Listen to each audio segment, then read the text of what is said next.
hello. I didn't see you there. I was so busy playing this game on my Nintendo Switch. What am I playing?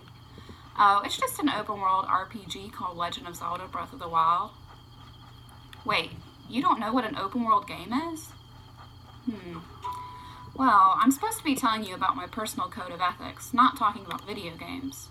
But you know what? Come to think of it, my code of ethics is like this game here. So let's kill two birds with one stone.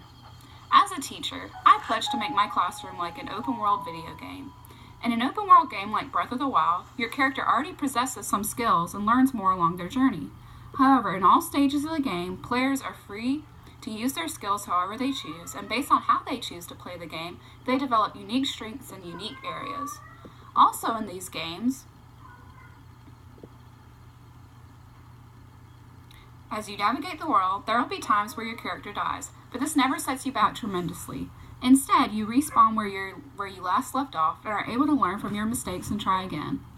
Finally, in these games, you are not completely alone in the dark. There are characters or guides that provide you with valuable information or advice that can help you navigate the open world. So in education, the classroom or school would be like the open world, the students are the players, and the teacher, me, becomes like a guide who is there to help them through your failures and successes. As a guide, my role as a teacher is to be with my students during the learning process. But equally important to being a guide, I also believe that the role a teacher chooses affects their classroom's environment. So I strive to be a positive, empathetic source for my students, creating a positive learning environment. In order to achieve this, I embrace the common good approach. I believe this is important because I need to respect all of my students no matter their race, background, strengths, or weaknesses. I am very supportive of combating the prevalence of anti-deficit thinking, and by embracing this ethical approach, I can make sure that I maintain a people-first viewpoint in which I refrain from viewing people or my students by their circumstances in life. According to Santa Clara's webpage on the 5 different approaches, the common good approach requires respect and compassion for all others, especially the vulnerable. I tend to lean heavily toward the idealistic side, so my goal as a teacher is to make all of my students feel welcomed and accepted. Although emotions cannot be a part of ethics, as an idealist, I find it hard not to mix my emotions with my ethics. So the common good approach feels like an acceptable compromise in that it allows me to express my compassion for the welfare of all my students. I also embrace a little of the utilitarian approach in that I try to make decisions regarding my students that have the least amount of consequences, mostly in regards to classroom discipline. According to Eric Jensen, in Teaching with Poverty in Mind, What Being Poor Does to Kids' Brains and What Schools Can Do About It, behavioral issues can sometimes stem from students suffering from a lack of privilege and access.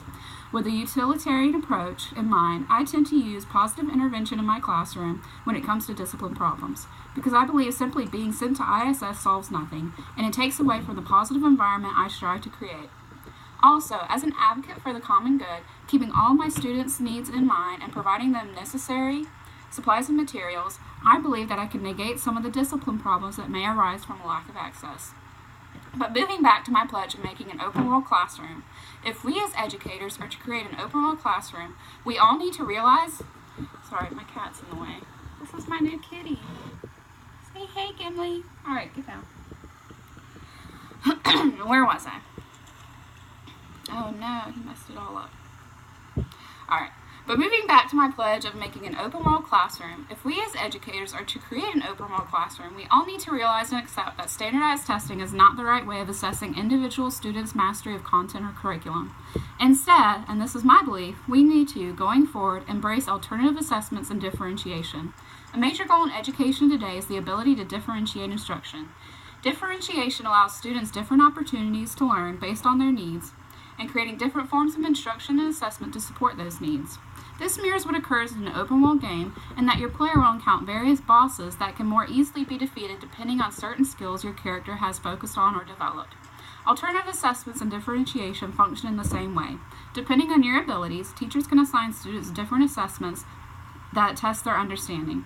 Finally, in taking the open-world concept and applying it to my teaching and code of ethics, I believe I have the potential to create a classroom where students constantly apply their knowledge, collaborate with their peers, and have a consistent and positive voice to guide them who values their unique circumstances and individuality.